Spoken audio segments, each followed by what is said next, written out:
Kaya ko po nasabi to kasi dumating sa buhay naming pamilya na nag-i-enjoy kami, pero dahil yun po yung pakiramdam na parang huling mga panahon na po namin sa buhay dahil po kami ay may karamdaman. Hayaan niyo po ako na isama ang aking mag-ama dito sa stage kasi po sila po ang pinanghuhugutan ko ng lakas. Sila po ang buhay ko. At kaya ko po inuwalan lahat para po sa kanila. Ang story po namin, kami po ay nagtuturo. At simula po nung single ako po ay isang diabetic person. Na kung saan, alam po natin kapag single, hindi po ganun kalawak yung pag-aalala pagdating sa katawan. Pero dumating po sa punto ng buhay namin nung kami po ay nag-asawa na. Hindi ko po alam na ang pinakamasakit na maranasan bilang isang diabetic person ay ang magkaroon ng isang anak na meron pong butas sa puso, dalawang butas yun sa puso. Dumating po sa buhay namin ang batang to. Dahil po answered prayer po siya, hinihingi po namin po siya sa Panginoon. Nung maliit pa po siya, napakaitim po ng kanyang mga kamay, yung daliri niya. Ang kanya po mamatay, nagluluha ng walang, yung hindi niyo po alam po saan nanggagaling, hindi naman po umiiyak. Talong po ang kulay ng kanyang bibig. At kapag tuwing aatakihin po siya na parang epileptic, kailangan po namin idikit ang kanyang paa, ang tuhod niya sa kanya. Para po makahinga po siya ng ayos. Lahat po ng bata nagkakaroon ng viral infection. At pag dumadating po yun sa anak namin, lumalaki po yung ulo niya kasi tumataas po yung bakterya sa utak niya, kaya po namamaga ang kanyang utak. Hindi po namin akalain na ganito po yung sasapitin niya. At araw-araw na nakikita ko naghihirap ang aking anak, alam ko, dahil sa akin, kaya po siya nagkakaganon. Bilang isang diabetic person, nag-i-insulin na po ako umaga at gabi, to the point of yung stress level ko po parang hindi na kinakaya ng insulin dependency ko, na kung saan parang wala na po siyang effect. At dahil nga po nakikita ko naghihirap ang aking anak, dumarating po sa punto na mas matindi pa po yung tama po ng stress para po lalong maghirap yung katawan ko, to the point na lagi ako naninigas, namumulikat po ang aking paa at kamay, hindi ko po siya mailakad kung wala pong injection. Marami na pong basa ang aking katawan kaka-inject at hindi ko po alam kung paano na po mawawala yun. Noong nakita ko po na ang kondisyon ng anak ko ay hindi na po kami magtatagal sa Mindanao, galing po kaming Zamboanga. Ibinaba po namin siya dito po sa Manila na kung saan naging part po siya ng OPD ng Philippine Heart Center. Pero kung bago po mangyari yun, dahil po sa pakiramdam ko, wala na pong pag-asa ang aming kondisyon. Dumating po sa punto ng buhay ko na nagkaroon po ng diabetic stroke. Nalabulag na po ako ng 5 hours. Dahil po nagbaas po ang sugar level ko ng 700.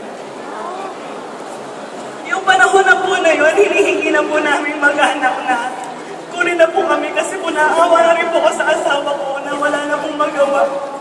Kung hindi alagaan kaming mag-ina, kung hindi po dahil sa pamilya niya, siguro po hanggang doon na lang po yung buhay namin. Until one day, nag-decide po kami pumunta dito sa Manila. Hindi po kami taga rito, iniwan po namin ang lahat-lahat ng trabaho namin para po masusukanan yung pangangailangan ng anak ko po. Iniwan po namin yun from Mindanao going to Manila. Nakiusap po kami sa mga kaibigan namin dito. Nagpatarehan kami, pansandalian lang, at kapag gumaling naman po kami po ay babawi. Kaliwa kanan, para po kami nag-house hopping. Kung sino po magpapatira sa amin until one day, wala na po nagpapatira sa amin. We prayed a lot. na meron pong tatanggap sa amin. And we really thank God na meron pong isa sa aming mga church member na nagpatira po sa amin. Na ngayon po ay kasama po natin at partner na rin po natin dito po sa AIM Global. Ito po ay nasa pangalan si Jay Mariano. Maraming pong salamat po talaga sa kanya. Dumating po ang punto na hindi po pwedeng hindi po kami magtatrabaho dito sa Manila. But then, because it's September, wala po kaming pagpapasukan na school dahil po kami nagtuturo, dahil po nagsimula na po ang school year. Dumating po sa punto na I have to decide to work as a call center agent dahil po para po meron kami makaing pamilya. And it got worse. My diabetes got worse because dahil nga po sa gabi po kami nagtatrabaho at bawal po ang puyat sa isang katulad ko. Dumating po ang punto na every time may initan po ako ng araw from work, isinusuka ko po ang sakit ng ulo ko at dahil po mataas po ang sugar ko, umiihi po ako sa aking pantalon nang hindi ko na po nakokontrol na makarating pa sa CR. That is the worst part of our life until one Saturday. Sabi ko, ito na po yung huli kong simba. Kasi po nahihirapan na po ako na lagi naaarawan galing po sa pagpupuyat sa call center. Sabi ko, mag-isimba ako siguro gabi na lang. Pero yung the whole morning, hindi ko na po kakayanin. Sa awa po ng Diyos, siguro, hindi po siya mapayag na hindi po kami magsisimba mapupunta sa church. Namit po namin ang isang taong nagbukas ng aming isipan na meron pang buhay, meron pang pag-asa na maging maayos ang aming mga kalusugan.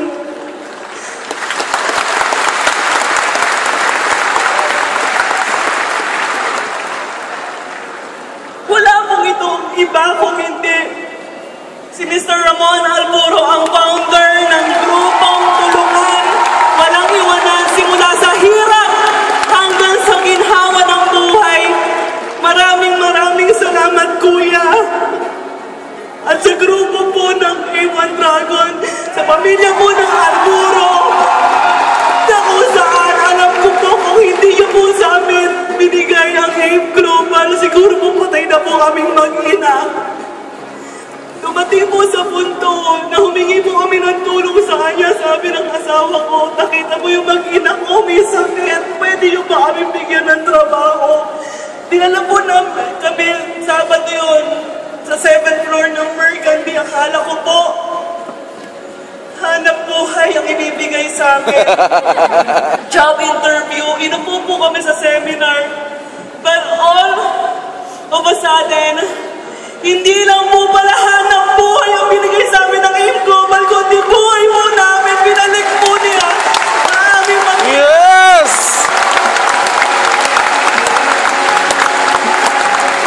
Hindi ko po akalain na gagaling po yung anak ko sa complete. Hindi ko po akalain mawawala po yung insulin ko, mawawala po mga maintenance ko dahil po sa produkto ng AIM Global. Alam ko po, siguro po kung wala pong AIM Global, kung wala pong produkto ninyo, wala na po siguro kami. You are an extension of our lives, naging oxygen ang mga produkto ito para mabuhay po ulit kami. At hindi ko po talaga lubos maisip na kung mawawala po ito, sigurado po wala na po kung iba pang makikitang produktong kasing galing ng AIM Global products. Alam po po Ngayon mo sabihin bakit na mahirap i-alok ang produkto. Guys, kaya po, sa mga hindi pa nakakaranas, maging parte ng buhay ninyo ang